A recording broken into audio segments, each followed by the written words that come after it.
Century পার হয়ে quarter সেঞ্চুরির পথে আবারও সাংবাদিক দম্পতি সাগর সারোয়ার ও মেহেরুন রুনি হত্যা মামলার তদন্ত প্রতিবেদন দাখিলের তারিখ পিছিয়ে গেল।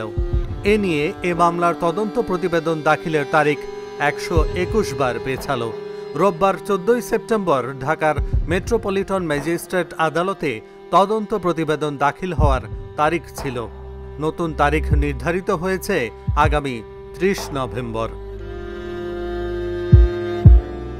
2012 সালের 11 ফেব্রুয়ারি মাছরাঙা টেলিভিশনের বার্তা সম্পাদক সাগর সারোয়ার ও এটিএন বাংলার জ্যেষ্ঠ প্রতিবেদক মেহেরুন রুনিকে হত্যা করা হয়। একটি চাঞ্চল্যকর হত্যাকাণ্ডের এক যুগেরও বেশি সময় চলে গেল, অথচ কিছুই করতে পারছে না আমাদের আইনশৃঙ্খলা বাহিনী। সামগ্রিক বিবেচনায় এই হত্যাকাণ্ডের রহস্যময়তা বাংলাদেশের আইন প্রয়োগকারী সংস্থাগুলোর বড় ব্যর্থতার নজির হিসেবেই প্রতিষ্ঠিত হয়ে আছে। এই ব্যর্থতা বিস্ময়কর, কারণ একটা হত্যাকাণ্ডের তদন্ত কাজ দীর্ঘ 13 বছরেও শেষ করা যাচ্ছে না। এটা অস্বাভাবিক এবং একই সঙ্গে অবিশ্বাস্য। প্রশ্ন ওঠে, এই হত্যাকাণ্ড কি এমন কোনো হত্যাকাণ্ড যে এখনো নির্দিষ্ট কোনো সূত্র মিলল না? হত্যাকারীরা কি কোনো সূত্র রেখে যায়নি?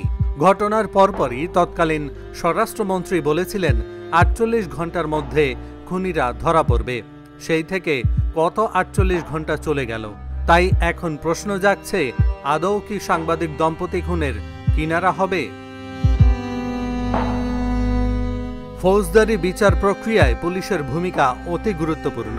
সেই পুলিশ যদি রাজধানীর বুকে সংগঠিত এমন একটি বড় খুনের তদন্ত শেষ করতে না পারে, তাহলে আইনের শাসন কায়েম হয় না।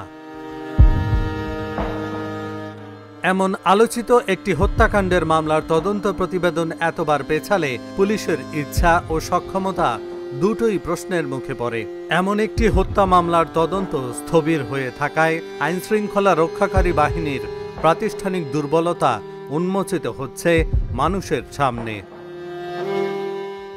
Dhaka journal, news desk.